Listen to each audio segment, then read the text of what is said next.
আমি এটুকুই বলবো যে আওয়ামী লীগকে উঠে দাঁড়াতে হবে, শক্তিশালী হতে হবে, কারণ জনগণ আমাদের পাশে আছে, জনগণ ছাড়া আমাদের কেউ নেই, এটা মাথায় রাখতে হবে। বারবার আমরা জনগণের শক্তিতেই ক্ষমতা এসেছি, কাজে এই জনগণকে সাথে নিয়েই আমাদের ঐক্যবদ্ধ হতে হবে। ঐক্যবদ্ধ হয়ে প্রত্যেক ঘরে ঘরে আমাদের উন্নয়নের কথা পৌঁছে দিতে হবে, আর এই নির্যাতনের কথা মানুষের কাছে দিয়ে তাদের কাছে বিচার চাইতে হবে এবং তাদেরকে বলতে হবে যে আপনারা আসেন, ঐক্যবদ্ধ হয়ে আমরা এর প্রতিকার করি। কারণ মানুষ খুব কষ্টে আছে, যারা ভেবেছিল ওই সুদখোর ইউনূস আসলে বোধহয় খুব খুশি, মানে দেশ নাকি একেবারে উন্নতি হয়ে যাবে, উন্নতি হয়নি। আর তারপর হচ্ছে আর একজন তো চাঁদাবাজি, যার বিরুদ্ধে এফবিআই, আমেরিকা এফবিআই এসে সাক্ষী দিয়ে গেছে দুর্নীতির, আজকে সেই দুর্নীতি বরপুত্র ক্ষমতায়। চমৎকার। কাজে এই অবস্থা থেকে দেশকে উদ্ধার করতে হলে সবাইকে ঐক্যবদ্ধ হতে হবে। আমাদের কি সব হারিয়েছি, বাবা মা ভাই ঘর বাড়ি সব হারা, কিন্তু আমার নেতা কর্মীদের যেভাবে নিঃস্ব করে দিয়েছে, তাদের নিজেদের হারানোর কথা মনে হয় না, আমরা আমাদের কোনো আফসোসও করি না আমরা। কারণ যারা নিজের পায়ে কষ্ট করে একটু ঘর বাড়ি একটু কিছু তৈরি করেছে, আজকে তারা নিঃস্ব।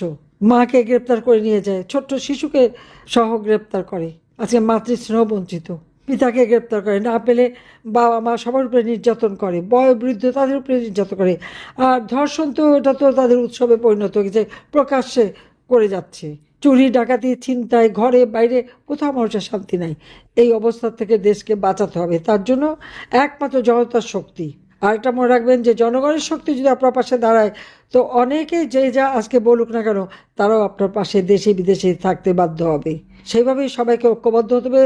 আর যেখানে যেখানে কমিটি নাই, প্রত্যেকটা জায়গায় কমিটি করে ফেলতে হবে। কে করে দিল সেটা না, আপনারা নিজেরা উদ্যোগ নেন, নিজের নিজের ইউনিয়ন, ওয়ার্ড, সব জায়গায় আওয়ামী লীগ, যুবলীগ, স্বেচ্ছাসেবক লীগ, ছাত্র, যে যে সংগঠন যেগুলি নাই সবগুলি নিজেরা করে পাঠান যে হ্যাঁ আমরা এটা করেছি, করে কাজ শুরু করেন। সংগঠন অবশ্যই আমাদের লাগবে, সেই সাথে সাথে মানুষের জনমত, জনমত আমাদের পক্ষে, জনগণের কথাই আরও বেশি করে বলতে হবে। তো এইভাবে আপনারা সকলে ঐক্যবদ্ধ হন, কাজ করে যান।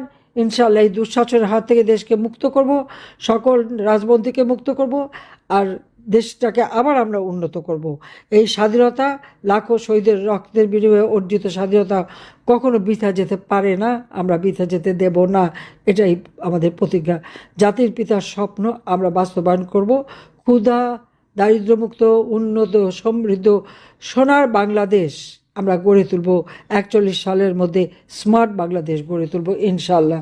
সবাইকে ধন্যবাদ। খোদা হাফিজ। জয় বাংলা, জয় বঙ্গবন্ধু। বাংলাদেশ চিরজীবী হোক।